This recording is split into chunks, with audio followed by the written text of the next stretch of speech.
Historiador, y Sí, estamos señor. con una referencia a nivel cultural de esta provincia, con el profesor Roberto Rojo, historiador y escritor. Por eso le decimos feliz día, profesor. Eduardo Germen y Daniel Quintero los saludan. ¿Cómo le va? Buenas tardes. Buenas tardes, Eduardo, Daniel, ¿Cómo le va, profe? muchas gracias. Bueno, levantamos la copa acá de agua, pero levantamos la copa al fin. Después le acercaremos seguramente con Adolfo Escalione un vaso de agua.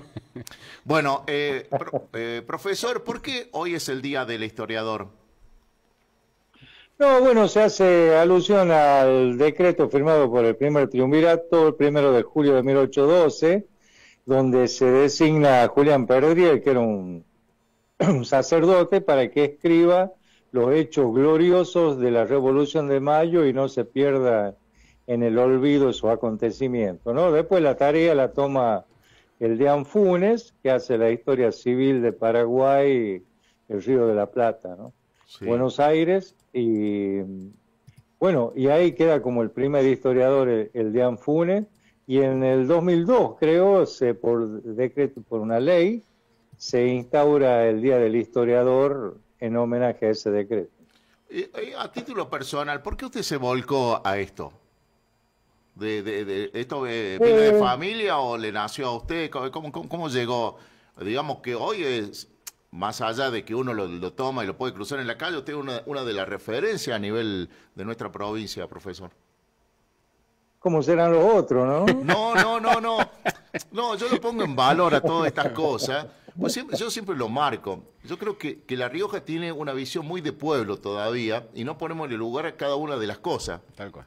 Ponemos los vasos y los platos todos juntos, porque podemos poner los vasos allá, los platos acá, y creo que eso hace a las personas, y usted cada vez que lo consultamos, siempre tiene una respuesta y siempre el conocimiento está a la vista de todo, ¿no? ¿Por qué usted se acercó a este tema de ser historiador, de dejar algo seguramente para las futuras generaciones?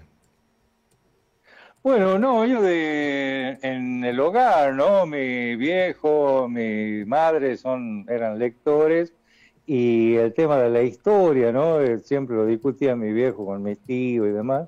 O sea que la historia argentina, por ejemplo, el siglo XX, la tenía muy fresca, ¿no? Y después, bueno, leía desde chico y estudio historia, ¿no? Empecé a estudiar el profesorado de historia y terminamos ahí, lo conocimos a Bravo Tedín, que llega en el año 80 a La Rioja. Nosotros éramos estudiantes en esa época de la dictadura, y él fue muy importante, digamos, para que nos decidiéramos por el camino de la investigación, más que de la docencia, ¿no? Y bueno, y ahí con Miguel, el año 79, Armando Raúl Bazán, que era un historiador riojano radicado en Catamarca, un gran historiador, publica en el 79 La Historia de La Rioja, que es un libro capital, ¿no? Para consulta y demás. O sea que ahí nace, digamos, como la nueva historiografía de La Rioja, y ahí estamos nosotros y empezamos a ver la cantidad de temas que hay de hecho, tiene que ver con lo que hacen ustedes. Mi primer libro, que fue la tesis del profesorado, que es Historia del Periodismo Riojano, ¿no? Sí. Y ese es mi primer libro sobre el siglo XX, y después, como una continuación, es el libro que le dedico a Vergara, digamos, porque ya es otro formato. En el siglo XX estaba la parte de imprenta, ¿no? La gráfica, y a partir de los 90, ya terminando el siglo XX, empieza esto de la FM, digamos, que es como la segunda parte del periodismo, y esta época sería la tercera en la comunicación, que cambió absolutamente todo. Bueno, eso empieza y ahí empezamos a descubrir que lo que digo ahora, que La Rioja es un paraíso para los historiadores, para los que les gusta la historia, ¿no? Por la cantidad de temas que hay, figuras, episodios, curiosidades y demás, ¿no? O sea que es fantástico. Y Bravo Tedín dio un gran impulso al estudio. Por ejemplo, antes de él no había nada de las historias de los departamentos, ¿no? Y por su tarea, por su empuje, en cada departamento está todo escrito ya la historia de La Rioja, o por lo menos hay 2 o 3 libros de historia en cada departamento de nuestra provincia, ¿no? O sea que fue muy importante la tarea esta de Bravo Tren, que vale la pena recordarlo ahora, como en este Día del Historiador, porque además él fue precursor en varias cosas, ¿no? La ley del libro, que sirvió tanto para publicar, hay como 600 títulos publicados, la feria del libro, que no se hizo este año, pero con él hacíamos la feria itinerante del libro, ¿no? Miguel era puro entusiasmo, imprevisión, audacia, o sea que nos subíamos al auto de él, cargábamos unos estantes de hierro y íbamos por los pueblos en los años 90, ¿no? Cuando todos los riojanos sensatamente estaban viviendo el presente, digamos, con Menem presidente, con Bravo Tedín y ocasionalmente David Gatica, andábamos por el interior dando charlas, plantando ahí Feria del Libro, que fue como el germen de la Feria del Libro, que bueno, llevaba 22 ediciones hasta ahora, ¿no? Sí, esa relación que siempre hubo entre Córdoba y La Rioja, ¿no? Exactamente, nosotros tenemos, el año pasado hicimos en Córdoba, en el Buen Pastor, Sí. un conversatorio sobre esta región única que hay en el país, ¿no? De esta relación dinámica, permanente, entre Córdoba y La Rioja. Por ejemplo, la Ruta 38, que es la que nos une, parece eterna, pero fue hecha a fines del siglo XIX, ¿no? O sea que no es tan vieja, y va desde Carlos Paz hasta cerca de Tucumán. Hicimos ahí un conversatorio muy interesante, lo que nos une con Córdoba, a pesar de que nosotros por características culturales e históricas somos más del NOA, ¿no? Pero con Sí. Córdoba, por cuestión médica, cultural, universitaria y demás, hasta el día de hoy somos como cordobeses, digamos. Sí, a mí hago autorreferencia, porque me he hecho recordar algo. A mis abuelos, que mi abuelo es de Andalgalá y mi abuela de Chilecito, ellos se fueron a La Falda a través del tren desde acá. Y así se formó la familia. Y después había una relación. Y después mi abuela materna, que era de Cruz del Eje, ella tenía más relación con porque ella era vega, tenía más relación con La Rioja que con la Sierra de Córdoba, donde estuvieron radicados. Y eso que usted acaba de marcar de la Ruta 38, por eso no le damos valor, y el tema del tren, de toda la historia y todas las familias que se han conformado por el tren, que se fueron quedando, volviendo. Acá hay mucha gente también del Brete, de Media Naranja, de la zona de Cruz del Eje, que está acá en La Rioja por gracias al tren. Ya llegó en algún momento y nunca más se fue. Alguna vez tendríamos que mirar eso de que haya una relación con Cerrezuela, Tuclame, Paso Viejo, de toda esa zona. Y bueno, hay muchos pueblitos que desaparecieron, o sea, dejó de pasar el Estación Mazán, sí, entre La Rioja y Aymogasta, profe. Yo me acuerdo que de chico cuando íbamos a Arauco, a la casa de mi abuelo, el micro paraba ahí, se tomaba un refresco, estoy hablando de Carrizal, perdón, Alto Carrizal, antes de la Herradura. ¿Se ubica? Exacto. Sí, claro. Ese era un pueblo que tenía escuela, tenía varias casas, y, claro, pasaba el tren. Dejó de pasar el tren y se convirtió en un pueblo fantasma, no hay nadie, no queda nadie. No, es muy fuerte lo que ha sido. Profe, aprovecho que estamos en la semana muy cerquita del 9 de julio, lo saludo por el Día del Historiador, pero ¿qué pasaba días antes del 9 de julio? ¿Qué pasaba el 1 de julio? No el 9. ¿Qué pasaba en el país en los días anteriores al 9 de julio?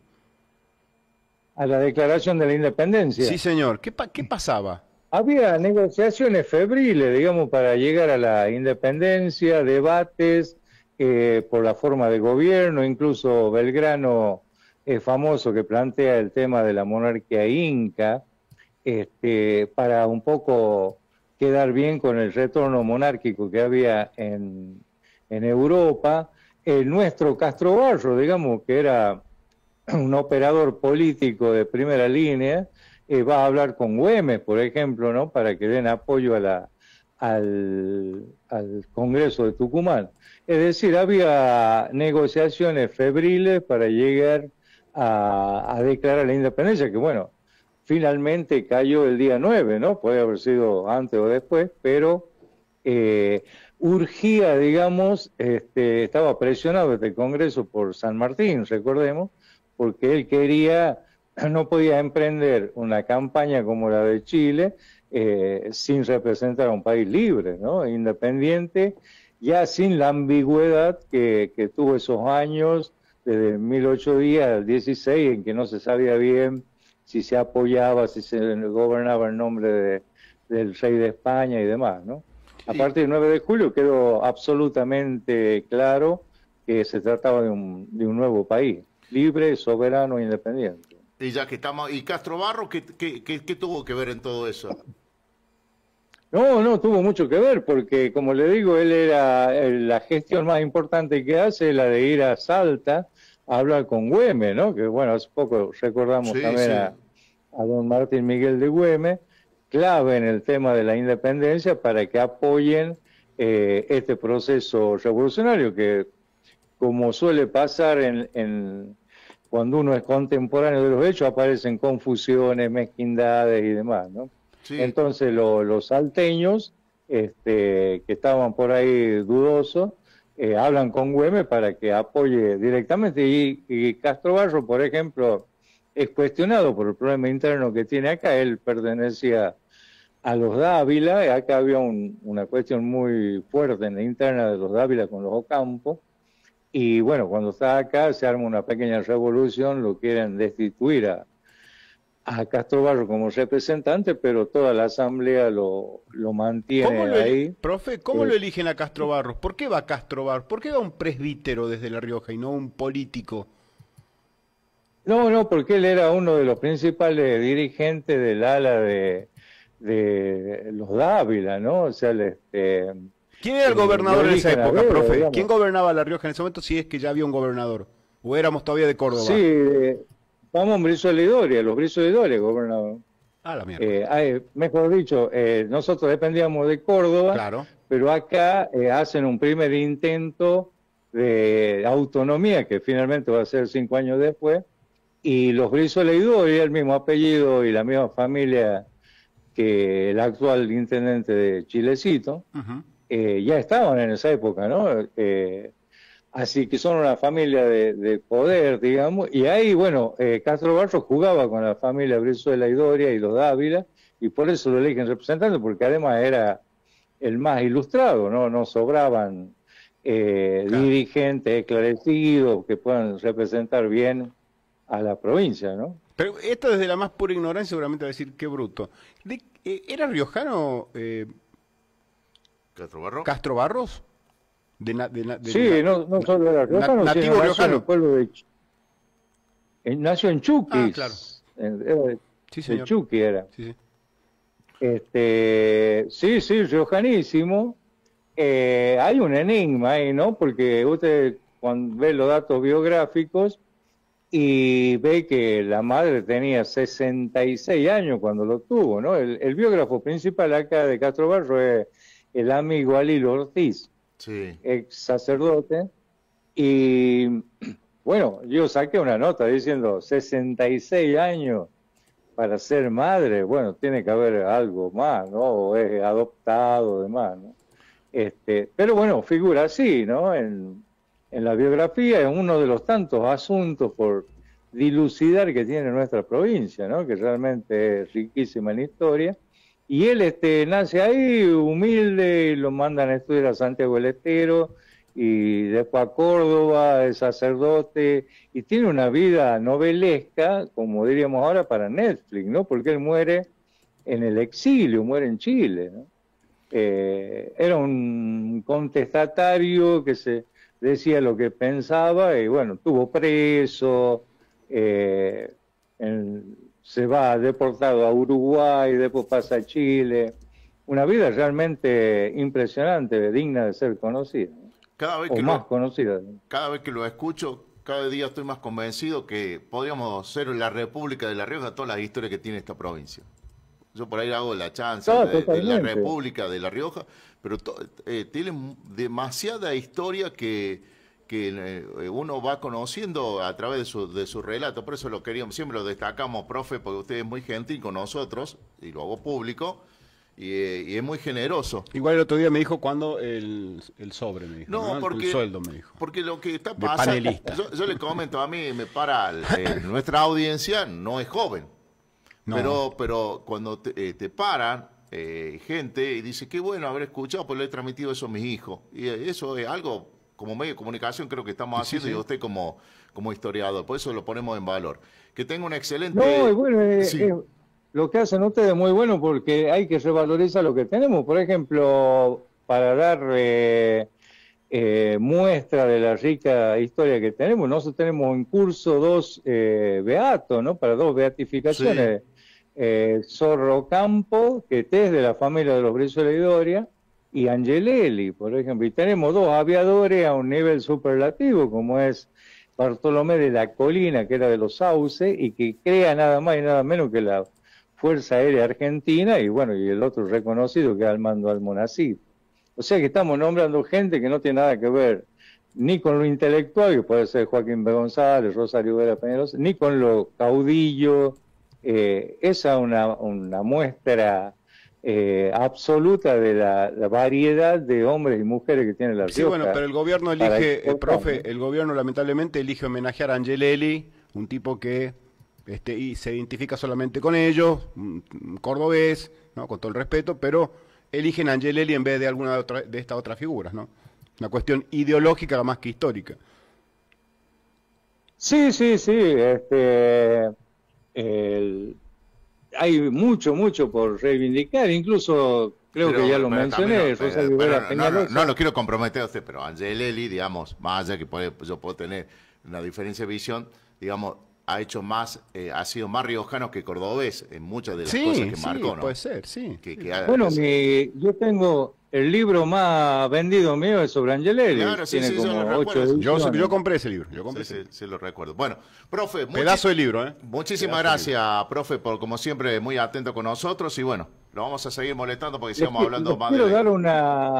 Les quiero dar una primicia. Bueno, de la primicia. El 18 y 19 de julio se hace una feria del libro aquí en La Rioja. A ver. Se llama, es una feria autogestiva, sí. Un grupo de amigos que se autoconvocaron, entre ellos está Diego Córdoba, Juan Rondán, Débora Olivera, se está trabajando intensamente y se va a desarrollar en distintos espacios, como el Café Literario del Paseo Cultural, en Pares, un bar que hay por Pelagio Beluna, en La Mosca, en el Espacio Cultural que está en el Estrecho San Carlos, en la Casa de Expresos Políticos, ¿no? Sí. Ahí voy a presentar el libro de Rosarito, ante la noticia pública de que no se hace la Feria del Libro oficial,